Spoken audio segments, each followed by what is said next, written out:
हे dear student, आज के class में हम लोग कवर करेंगे क्लास 12th हिस्ट्री चैप्टर 2 को, जिसका नाम क्या है, राजा, किसान और नगर। ठीक है, इसमें हम लोग फुल्ली एक्सप्लेनेशन के साथ पढ़ेंगे, साथ में आप लोगों को इसका नोट्स भी यानी प्रोवाइड करने वाले हैं। आपको बता दें कि इसमें हम लोग पूरा एनसीईआरटी को ही फॉलो किए हैं। जैसे कि आपको पता होगा कि सिर्फ बोर्ड एग्जाम में एनसीईआरटी ही पूछे जाते हैं। तो अगर आपका एग्जाम इस बार बोर्ड एग्जाम आप देने जा रहे हैं क्लास 12th का, तो ये क्लास आपके लिए बहुत ही अति महत्वपूर्ण है। इसलिए इस क्लास को आपको एंड तक देखना है और साथ में अपने दोस्तों को भी शेयर करना है। तो डियर स्टूडेंट, हम लोग चलिए शुरू करते हैं क्लास 12th यानी चैप्टर 2 को हम लोग यानी स्टार्ट करते हैं। उससे पहले हम लोग इसका परिचय को देखेंगे, यानी हम लोग क्या क्या पढ़ने वाले हैं इस अध्याय में। ठीक है, तो हम लोग आगे चलते, देखिए यहाँ आप देख पा रहे हैं फर्स्ट यहाँ पे क्या दिया हुआ, वैदिक काल, लोह युग, मगध शासन, हर्यक राजवंश के राजा, शिशुनाग वंश के राजा, नंद वंश, मौर्य वंश साम्राज्य, गुप्त साम्राज्य, अभिलेख, गुप्त काल, कुषाण शासक, जनपद, महाजन पद, पूर्वी से हाँ, कलिंग का युद्ध, कर वसूली, राजधानी शासन, साहित्य स्रोत, दक्षिण भारत में शासन, अन्य स्रोत, मौर्य साम्राज्य के पतन का कारण, स्थानीय शासन, मौर्य साम्राज्य, अशोक प्रशासनिक व्यवस्था, मौर्य, यानी इस प्रकार हम लोग यानी बहुत सारे और भी है जिसमें इसमें इंक्लूड भी नहीं किया गया, उन सभी को जो है इसमें हम लोग यानी कवर करने जा रहे हैं। आपको बता दें कि जो ये आपका चैप्टर 2 यानी जिस इस अध्याय में जितने सारे आप लोगों के महत्वपूर्ण टॉपिक होंगे, उसको जो हम लोग यानी कवर करने वाले हैं इस क्लास में। तो बिल्कुल आप लोग निश्चिंत होकर के, धैर्य होकर के आपको यानी क्लास करना है, बस ज्यादा नहीं, 20 से 25 मिनट के अंदर आप लोगों को सारा चीज यानी जो बिल्कुल आपको समझ में आएगा। आपको बता दें कि क्लास में ही आपको हम कोशिश करेंगे कि 70% आपको क्लास में ही जो है याद हो जाएंगे, बिल्कुल सरल भाषा में आपको यानी हम प्रोवाइड करने वाले हैं। तो बिल्कुल आपको बने रहना साथ में। चलिए तो डियर स्टूडेंट, जैसे कि हम लोग चलते हैं वैदिक काल। इससे पहले आपको पता होगा हम लोग क्या पढ़े, हड़प्पा सभ्यता के बारे में पढ़े थे। जैसे कि आपको पता होगा हड़प्पा सभ्यता के पतन के बाद हम लोग जो है वैदिक सभ्यता में आए हैं। ठीक है, तो हड़प्पा सभ्यता का हम लोग जो है बिल्कुल हड़प्पा सभ्यता पढ़ लिए हैं, उसका पतन भी कैसे क्या हुआ था, इन सारी चीज के बारे में हम लोग जानकारी ले लिया। उसके बाद जो है आपका यानी क्या, वैदिक सभ्यता आर्यों के द्वारा बनाई गई यह सभ्यता है। यह एक ग्रामीण सभ्यता था, इसे आर्यों द्वारा यानी बसाया गया था। जैसे कि आप लोगों को पता होगा हड़प्पा सभ्यता क्या था, एक नगरीय सभ्यता था, उसका जस्ट ऑपोजिट जो है क्या, वैदिक सभ्यता, एक क्या है, ग्रामीण सभ्यता है। ठीक है, इसको किसके द्वारा यानी आर्यों द्वारा जो है इसे बसाया गया है। चलिए आगे देखेंगे हम लोग वैदिक सभ्यता के बारे में। देखिए वैदिक सभ्यता, इसका काल वैदिक काल क्यों पड़ा, देखिए वैदिक काल में ही जो क्या वेदों का यानी रचना हुआ था, जिसके रीजन से इसका नाम क्या पड़ा, यानी वैदिक काल पड़ा। वैदिक सभ्यता का ग्रामीण सभ्यता थी, जिसका हाँ वैदिक सभ्यता थी। जो वैदिक काल या वैदिक युग यानी 1500 से लेकर 560 ईस्वी पूर्व माना जाता है। इस काल की जानकारी हमें मुख्यतः वैदिक साहित्य से प्राप्त होती है, जिसे ऋग्वेद सबसे प्राचीन होने के कारण सर्वाधिक महत्वपूर्ण है। इस काल में ही वेदों की रचना हुआ था। ठीक है, तो इस काल में ही जो वेदों की रचना हुआ था, जिसके कारण इसका नाम क्या पड़ा, वैदिक काल पड़ा। चलिए आगे हम लोग पढ़ेंगे। देखिए वेद कितना है, वेद आप लोगों को पता होगा, वेद 4 वेद है, 4 प्रकार के वेद है, आप लोगों को बिल्कुल पता होगा। पहला क्या है, ऋग्वेद है, यजुर्वेद है, सामवेद है, अर्थवेद है, ये 4 वेद है। ठीक है, सबसे प्राचीन वेद इसमें से कौन सा, यानी ऋग्वेद है। चलिए वैदिक काल को 2 भागों में बांटा गया है। सबसे पहले हम लोग बात करते हैं जो हम लोग पढ़ रहे हैं अभी वैदिक काल, इसके बारे में। इसको मुख्यतः 2 भागों में बांटा गया है, जो यहाँ आप देख पा रहे हैं। एक ऋग्वेदिक या उत्तर मतलब पूर्व वैदिक काल माना जाता है, जिसका काल क्या है, 1500 से लेकर 1000 ईस्वी पूर्व माना गया है। और दूसरा क्या, उत्तर वैदिक काल, जिसका काल क्या है, 1000 से लेकर 600 ईस्वी पूर्व में बांटा गया है। तो ये 2 महत्वपूर्ण इसमें भागों में इसको बांटा गया है, ऋग्वेदिक या पूर्व वैदिक काल, और दूसरा क्या, उत्तर वैदिक काल। तो ये 2 काल में इसको बांटा गया। पहला का काल 1500 से लेकर 1000 ईस्वी पूर्व, ये जो आपको ऑब्जेक्टिव में क्वेश्चन देखने को मिलेंगे, ये भी यहाँ भी आपको दूसरा उत्तर वैदिक काल का काल क्या है, यानी काल मतलब समय, आपको ध्यान रखना है, हम काल काल बोला आप नहीं समझ पाएंगे, आपको बता दें काल यानी समय होता है। ठीक है, तो ये 1000 से लेकर 600 ईस्वी पूर्व में बांटा गया है।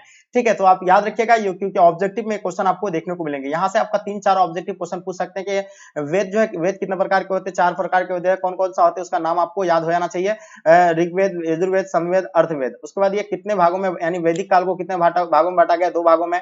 जो ऋग्वेदिक काल, उसका काल कितना है, 1500 से लेकर 1000 ईस्वी पूर्व है, और उसका उत्तर वैदिक काल, जिसका काल क्या है, 1000 से लेकर 600 ईस्वी पूर्व में।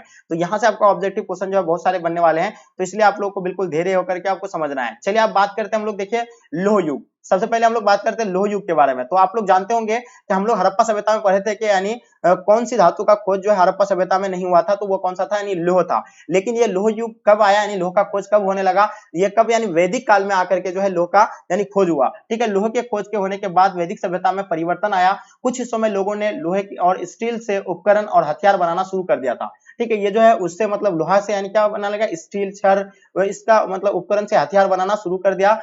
वैदिक लोग हल के निर्माण किया, यानी वैदिक लोग जो है यानी किसे, लोह से जो हल का निर्माण किया, जिसके कारण कृषि बहुत वृद्धि हुई, कृषि में काफी यानी वृद्धि हुआ।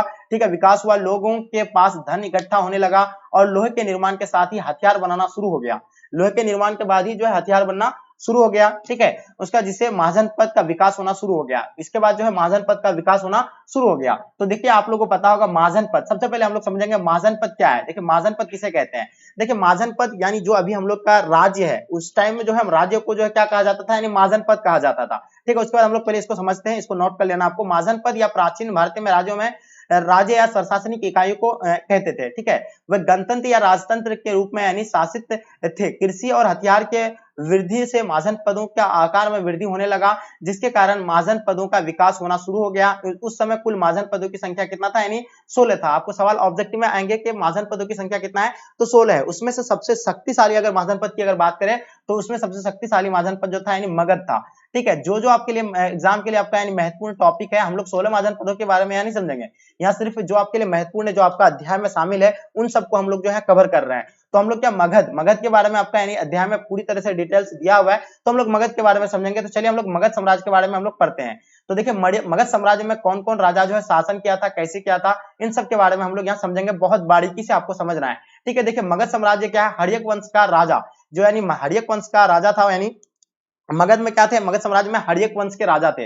इस वंश का स्थापना बिंबिसार ने किया था। जो हर्यक वंश के राजा थे कौन थे, यानी बिंबिसार, इसी ने जो हर्यक वंश का स्थापना किया था, ठीक है। और इसका काल कितना कितना माना गया है, 544 से लेकर 412 ईस्वी पूर्व माना गया है। ध्यान रखिएगा इसका क्या था समय, 544 से लेकर 412 ईस्वी पूर्व इसका समय माना गया था, ठीक है। और ये जो थे क्या थे, यानी काफी मतलब शक्तिशाली थे और ये गद्दी पर बैठा हुआ था। उसके बाद ये क्या हुआ इसमें कि इसका पुत्र यानी इसका पुत्र कौन, अजातशत्रु, अपना पिता को यानी क्या तलवार से गर्दन उड़ा करके अपना गद्दी पर बैठ गया। उसका पुत्र है कौन, अजातशत्रु। किसका, यानी बिंबिसार का पुत्र कौन है, अजातशत्रु है, जो अपने पिता की हत्या करके यानी गद्दी पर बैठा था, जो 491 से लेकर 459 ईस्वी पूर्व इसका काल था। देखिए जैसन करनी वैसन भरनी। फिर इसका पुत्र आया कौन, यानी उदयन ने भी इसका गर्दन यानी उसी तरह उड़ा दिया और वो भी जाकर के यानी गद्दी में बैठ गया, ठीक है। तो ये 460 से लेकर 440 ईस्वी पूर्व में तक इसका शासन रहा था, किसका, यानी उदयन का। उदयन ने ही जो कितना अजातशत्रु को क्या यानी ये जो है उदयन ने जो ही पाटलिपुत्र नगर की स्थापना किया था, जो हम लोग अभी पटना के नाम से जानते हैं। ये कौन सा, गंगा एंड सोन पुनपुन नदी के संगम पर जो है पुनपुन नदी के संगम पर ही जो है उदयन ने पाटलिपुत्र नगर की स्थापना किया था। आपसे सवाल पूछेंगे कि उदयन ने किस नदी के संगम पर यानी पाटलिपुत्र नगर की स्थापना किया गया था, तो आपको याद रखना है गंगा, सोन एंड पुनपुन नदी के संगम पर, ठीक है। चलिए तो बिल्कुल आपको याद रखना, ये बहुत ही महत्वपूर्ण पॉइंट था आपके एग्जाम के लिए। उसका बिंबिसार के बारे में पढ़ा दिए थे। बिंबिसार तो आपको सर्वप्रथम ये स्थापना किया था, यह बुद्ध के समकालीन थे, ठीक है। यह बहुत शक्तिशाली साम्राज्य था। कौन, यह बिंबिसार एक शक्तिशाली साम्राज्य था, लेकिन उसका पुत्र यानी अजातशत्रु जो अपने पिता का बिंबिसार की हत्या कर मगध सम्राट बना, यानी मगध का सम्राट कौन बना, फिर बिंबिसार की हत्या करके यानी अजातशत्रु बना। फिर अजातशत्रु आपको ना जैसन करनी वैसन भरनी, जैसा वो कार्य किया था वैसा उसका फल उसको यही मिल गया, ठीक है। पृथ्वी लोक में ही उसको ऐसा जो है उसका मिल गया उसका सजा। तो उसका पुत्र फिर उदयन आया, फिर वो अपना पिता का हत्या करके उसका भी गर्दन जो है उड़ा करके वो भी गद्दी में बैठ गया, ठीक है। हाँ, उसके बाद क्या आया, हर्यक वंश के अंतिम कमजोर शासक कौन था, नागदशक था। यानी कौन था, नागदशक। ये कौन था, यानी बिल्कुल मगध साम्राज्य के अंतिम शासक नाग। देखिए जब ये सारे मारा गया तो ये क्या हो गया, यानी कमजोर पड़ने लगा। जब कमजोर पड़ने लगा तो नागदशक था ये जो सबसे कमजोर और मतलब उतना शक्तिशाली नहीं था, ये कमजोर था। ये जो है इसको यानी नागदशक था। और नागदशक जो है मतलब नागदशक का को हरा करके यानी शिशुनाग ने जो है क्या बनाया, यानी शिशुनाग वंश बनाया, ठीक है। शिशुनाग वंश का यानी स्थापना किया था। ये नागदशक को हरा करके किसने यानी शिशुनाग वंश का स्थापना किया था, ये जो है मतलब कौन, हर्यक वंश के अंतिम कमजोर शासक नागदशक। हाँ आगे देखिए आप लोग यहाँ, नागदशक पदच्युत कर बस यानी उसको हरा कर शिशुनाग नामक अमात्य मंत्री ने मगध में शिशुनाग वंश की स्थापना किया था, ठीक है। ये जो कौन, यानी शिशु नामक अमंत मंत्री, यानी मंत्री रहता था किसका, यानी मगध साम्राज्य में पहले वो मंत्री थे कौन, शिशुनाग। वही जो है किसको यानी हरा गया था, नागदशक को हरा करके यानी शिशुनाग का यानी स्थापना किया था, ठीक है। स्थापना किया। शिशुनाग ने वैशाली को भी अपनी मतलब राजधानी बनाया था। किसने, शिशुनाग ने अपना राजधानी किसको बनाया था, वैशाली को बनाया था। परंतु उसके पुत्र कालाशोक ने राजा बनने के पश्चात पुनः पाटलिपुत्र को ही अपनी राजधानी बनाया था। फिर उसका पुत्र जो कौन, यानी कालाशोक, वो भी किसको बनाया था, यानी पटना को यानी पाटलिपुत्र को जो अपनी राजधानी बनाया था। द्वितीय बौद्ध संगति, अगर आपसे सवाल पूछा जाता है द्वितीय बौद्ध संगति किसके काल में हुआ था, तो आपको याद रखना है कालाशोक के ही काल में है जो है द्वितीय बौद्ध संगति हुआ था। ये याद रखिएगा, बहुत ही MBBI आपके लिए मोस्ट VVI इंपॉर्टेंट क्वेश्चन है आपका, मोस्ट वेरी इंपॉर्टेंट क्वेश्चन है, ठीक है, ये आने वाले बोर्ड एग्जाम के लिए। तो आगे देखेंगे हम लोग क्या है नंद वंश। अब बात करते हैं हम लोग नंद वंश की। देखिए इसमें भी उसी तरह हुआ था। नंद वंश का काल क्या है 344 से लेकर 323 ईस्वी पूर्व। इसका महापदानंद ने शिशुनाग वंश के अंत कर मगध में नंद वंश की स्थापना किया था, ठीक है। फिर महापदानंद जो है किसने यानी शिशुनाग वंश का अंत कर दिया था और वो जो है कि मगध वंश की स्थापना किया था। कौन किया था यानी ये महापदानंद। आपको याद रखना है नंद वंश के संस्थापक कौन थे, महापदानंद। यहां से आपका ऑब्जेक्टिव क्वेश्चन बनेंगे। उसी तरह आपका शिशुनाग वंश का स्थापना कौन किया था, तो शिशुनाग वंश शिशु नामक अमंत्र मंत्री थे, किसके दरबार में रहते थे, वो मौर्य साम्राज्य के दरबार में रहते थे, ठीक है। मौर्य ने सॉरी हर्यक वंश के इसमें रहते थे, जो मगध साम्राज्य है उसमें रहा करते थे, ठीक है।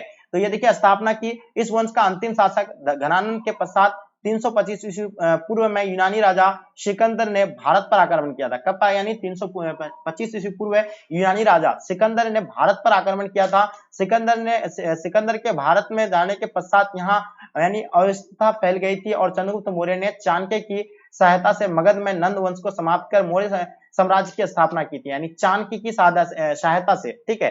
जो है किसका यानी नंद वंश का यानी क्या कर दिया था, यानी नाश कर दिया था और वो जाकर के किसका यानी मगध साम्राज्य का जो है मौर्य साम्राज्य की स्थापना कर दिया था। कौन, चंद्रगुप्त मौर्य जो है यानी नंद वंश का अंत करके जो है मगध में नंद वंश को समाप्त कर जो है मौर्य साम्राज्य की स्थापना कर दिया था।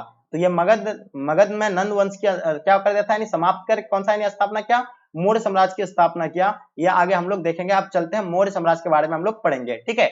चलिए आगे देखिए मौर्य साम्राज्य। देखिए मौर्य साम्राज्य आपको आपके स्क्रीन पे आ गया। यहाँ टॉपिक क्या है इसका, मौर्य साम्राज्य को हम लोग समझेंगे, बहुत बारीकी समझेंगे। आपको किसी प्रकार का अगर डाउट आता है, दिक्कत आता है तो आप हमें कमेंट करके बता सकते हैं। आपको हम फिर से इसका जो है आपको डाउट सेशन में कवर कर लिया जाएगा, ठीक है, इस चीज को। और एक चीज आप लोगों से मेरी रिक्वेस्ट है कि आप लोग अपने दोस्तों को जरूर शेयर करें ताकि आपके दोस्तों को इससे जो भी है हेल्प हो पाएंगे, ठीक है। तो चलिए बताइए, देखिए मौर्य साम्राज्य के बारे में अगर बात करें तो मौर्य साम्राज्य आप लोग पढ़े होंगे कि मौर्य साम्राज्य के संस्थापक कौन थे, चंद्रगुप्त मौर्य थे। जिसे देखिए चंद्रगुप्त मौर्य जिसका काल क्या था 322 से लेकर 298 ईस्वी पूर्व इसका काल था। ये इतना मतलब तक यानी क्या किया था, शासन किया था 322 से लेकर 298 ईस्वी पूर्व तक ये जो है ये शासन किए थे। चंद्रगुप्त मौर्य भारत में मौर्य वंश का संस्थापक था। जो मौर्य वंश का स्थापना चंद्रगुप्त मौर्य ने ही नंद वंश का विनाश कर किया था। किसका, आपको बताएं, नंद वंश का विनाश करके कौन यानी मौर्य साम्राज्य का स्थापना किया था, कौन यानी चंद्रगुप्त मौर्य, ठीक है। आगे देखेंगे उसके बाद क्या, बिंदुसार अमित्रघात, यानी इसका पुत्र का नाम क्या था, चंद्रगुप्त मौर्य के पुत्र का नाम क्या था, बिंदुसार। इसको क्या यानी अमित्रघात की यानी उपाधि मिला था, जिसका काल 298 से लेकर 273 ईस्वी पूर्व माना गया है। उसके पिता यानी इसके बाद वो जो है बिंदुसार ने इस पर यानी क्या क्या शासन किया, ठीक है। उसके बाद उसका पुत्र, फिर बिंदुसार का पुत्र कौन आया, अशोक आया। हम लोग जिसको जानते हैं अशोक, जो काफी प्रचलित है। और इससे जो है आपको यानी 3 से 4 क्वेश्चन, आपको 4 से 5 क्वेश्चन मानिए कि आपको डेफिनेटली इस चैप्टर से सिर्फ और सिर्फ अशोक के बारे में ही आपको पूछा जाता है। तो इसके बारे में हम लोग फुल्ली एक्सप्लेनेशन के साथ पढ़ेंगे। अभी आप लोगों को सिर्फ अभी आपको टेलर दिखा रहे हैं, इसका फिर हम लोग फुल्ली एक्सप्लेनेशन के साथ फिर बाद में हम लोग इसका एक्सप्लेन करेंगे। पहले हम लोग इसको कवर करते हैं, जो मेन टॉपिक है इस चीज को कवर करेंगे। उसके बाद हम लोग इसका मौर्य साम्राज्य का अंत कैसे हुआ, मतलब उसका प्रशासन कैसे थे, वहां के लोग जो है कैसे, तो इन सारे सामाजिक विशेषताएं, वो सारी चीजों को हम लोग जो है इस फिर आगे हम लोग यानी कवर करेंगे इसी अध्याय में, ठीक है। तो देखिए अशोक प्रियदर्शी, जिसको यानी प्रियदर्शी का भी उपाधि मिला था, जिसका काल 273 से लेकर 276 ईस्वी पूर्व तक था। उसका पिता बिंदुसार यानी उसका पिता के बाद जो है कौन यानी फिर गद्दी पर बैठा, अशोक बैठा। और ये 273 से लेकर 236 ईस्वी पूर्व तक यानी रहा। अशोक चक्रवादी सम्राट कहा जाता था। क्या कहा जाता है इसे, चक्रवादी सम्राट कहा जाता था।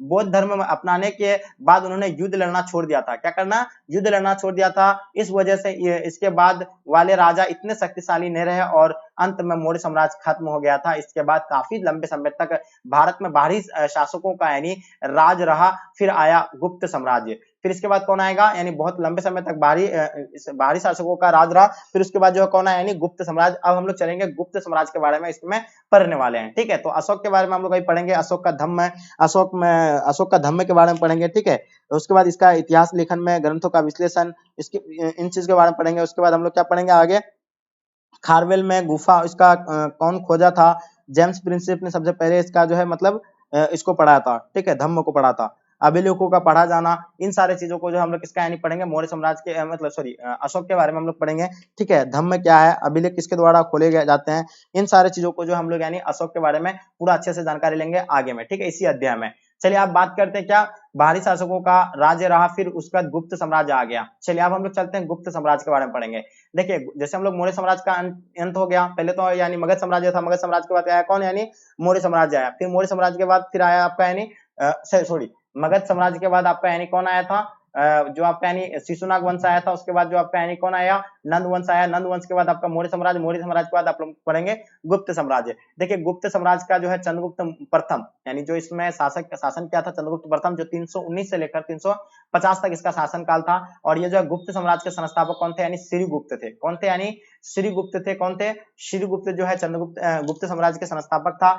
हाँ, इसके बाद ये घटोत्कच 319 ईस्वी तक राज्य किया चंद्रगुप्त प्रथम, जो 319 से लेकर 350 ईस्वी तक गुप्त वंश का सर्वप्रथम शक्तिशाली शासक था। इसे गुप्त संवत 320 ईस्वी का प्रवर्तक माना गया। ठीक है, ये 319 से लेकर 350 तक यानी चंद्रगुप्त प्रथम ने जो है यानी गुप्त साम्राज्य में शासन किया। और इससे आपसे सवाल पूछेंगे गुप्त साम्राज्य के संस्थापक कौन थे, तो वो श्रीगुप्त थे। कौन थे, यानी श्रीगुप्त थे, ये आप लोग को पता होना चाहिए। चलिए उसके बाद हम लोग मानेंगे क्या, चंद्रगुप्त प्रथम। इसके बाद इसका पुत्र आया कौन, यानी समुद्रगुप्त पराक्रम। अब जो है समुद्रगुप्त पराक्रम, जो आपको बता दें कि ये समुद्रगुप्त पराक्रम जो थे, ये यानी किसको पराक्रम का उपाधि मिला था, किसको, यानी समुद्रगुप्त को मिला था। ठीक है, पराक्रम को मिला था। चलिए हाँ आगे देखेंगे। उसका तीसरा पॉइंट क्या है, चंद्रगुप्त द्वितीय। समुद्रगुप्त का पुत्र कौन था, यानी चंद्रगुप्त द्वितीय। देखिए चंद्रगुप्त प्रथम का पुत्र समुद्रगुप्त आया, उसके बाद इसका पुत्र कौन बना, यानी चंद्रगुप्त द्वितीय बना, जिसको यानी विक्रमादित्य की उपाधि मिला था, जिसका काल 375 से लेकर 414 ईस्वी माना गया है। उसके समुद्रगुप्त के प्रधान राजमहिषी दत्तवित्री का पुत्र चंद्रगुप्त द्वितीय एक शक्तिशाली सम्राट था। विक्रमादित्य की उसकी उपाधि थी। उसके दरबार में क्या यानी नवरत्न रहते थे। नवरत्न चंद्रगुप्त द्वितीय अपनी सांस्कृतिक उपलब्धियों के लिए प्रसिद्ध थे, क्योंकि उसके दरबार में क्या नवरत्न रहते थे। आपसे सवाल पूछा जाएगा कि गुप्त साम्राज्य में किसके दरबार में नवरत्न रहते थे, तो आपसे यानी आपको यानी ऑब्जेक्टिव का ये सवाल रहेगा और आपको बिल्कुल माइंड में सटीक आंसर आ जाना चाहिए कि ये गुप्त साम्राज्य में रहते थे। किसके दरबार में रहते थे, या चंद्रगुप्त द्वितीय के दरबार में रहते थे, या चंद्रगुप्त विक्रमादित्य के दरबार में ही रहते थे। इसमें जो है आपका क्या था, यानी 9 नवरत्न रहते थे, उसका नाम आप लिखे। सबसे पहले आपको पूछेंगे चंद्रगुप्त द्वितीय के दरबार में नवरत्नों के नाम लिखे, तो बिल्कुल आपको याद रखना है। 70% आपको क्लास में ही याद कर लेना है। आपको बता दें, देखिए ये शंकु, ये जो है यानी क्या थे, यानी नवरत्न थे किसके, यानी चंद्रगुप्त विक्रमादित्य के थे। उसके बाद दूसरा भी आपका यानी क्या होगा, छनपक। तीसरा घटक करपर।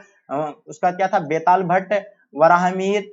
उसका क्या, वररुचि, कालिदास। उसका अमर सिंह, धनवंतरी। तो देखिए यहाँ आपको जो है कुछ कुछ चीजें तो आपको तो बिल्कुल याद हो ही जाएगा। शंकु आपको तो याद हो गए होंगे अब तक, हमको लगता है। बेताल भट्ट ये भी तो आपका याद हो गया होगा। वराही मीर ये तो बहुत आसान भाषा है, ये भी आपको। कालिदास तो आप ये भी याद हो गया होगा। अमर सिंह ये भी याद होगा। लेकिन कुछ कुछ चीजें आपको जो है बिल्कुल टफ लगता होगा, लेकिन क्लास में ही आपको 70 से 80% याद कर लेना है। 2 से 3 बार आप इसको जो है अच्छे से देख लीजिए, आपको यहाँ से एक भी क्वेश्चन जो आपका नहीं छूटने वाला है, क्योंकि यहाँ आपका सब्जेक्टिव ऑब्जेक्टिव सारा क्लियर हो रहा है। इसलिए हम लोग थ्योरी को कवर करेंगे, उसके बाद इसका पार्ट 1 अभी हम लोग कवर कर रहे हैं, उसके बाद पार्ट 2 कवर करेंगे, उसके बाद इसका शॉर्ट्स आपका जो सब्जेक्टिव क्वेश्चन बनेगा उसको लेके आएंगे, उसके बाद इसका ऑब्जेक्टिव क्वेश्चन भी आप लोगों तक यानी हम प्रोवाइड करेंगे। आपको कहीं भी ऑफलाइन कोचिंग करने की जरूरत नहीं पड़ेगा। अगर आप मेरे साथ जुड़े हुए रहते हैं तो आप लोग जो भी बच्चे नए हैं, आप लोग चैनल को आप लोग सब्सक्राइब कर लेंगे। ठीक है, उसके बाद देखिए यहाँ हम लोग जो है नवरत्न के बारे में, इसका नवरत्न आपको ध्यान रखना है। इसका नवरत्न रहते थे प्रसिद्ध चीनी यात्री। हाँ, इसी के काल में ही आपको पूछा जाएगा फाह्यान किसके काल में आया था, तो आपको याद रखना है चंद्रगुप्त विक्रमादित्य के ही काल में आए थे। इसी समय भारत आया था और ये 399 से लेकर 414 ईस्वी तक भारत में विभिन्न भागों में यानी भ्रमण किया। उसके बाद इसका पुत्र कौन आया, यानी कुमारगुप्त। यानी चंद्रगुप्त विक्रमादित्य का पुत्र का नाम क्या था, यानी कुमारगुप्त था। कौन था, कुमारगुप्त। ये भी एक शक्तिशाली राजा था। उसके बाद इसका पुत्र फिर कौन आया, यानी स्कंदगुप्त, जो यह गुप्त साम्राज्य का अंतिम महान शासक था। कौन था ये, यह अंतिम महान शासक थे। कौन, यानी गुप्त साम्राज्य के अंतिम महान शासक कौन थे, यानी स्कंदगुप्त। ठीक है, उसके बाद आगे हम लोग देखेंगे। ये तो आपका यानी गुप्त साम्राज्य का क्या हो गया, यहाँ से यानी बिल्कुल एंड हो गया, समाप्त हो गया। आप इसके बारे में भी हम लोग आगे हम लोग पढ़ेंगे, क्या इसकी विशेषता, इसमें कैसे मतलब ये हुआ, इसका सामाजिक जीवन, इसमें जो है कैसे इसका मतलब पतन हुआ, इन सभी चीजों के बारे में हम लोग जो है फिर आगे पढ़ेंगे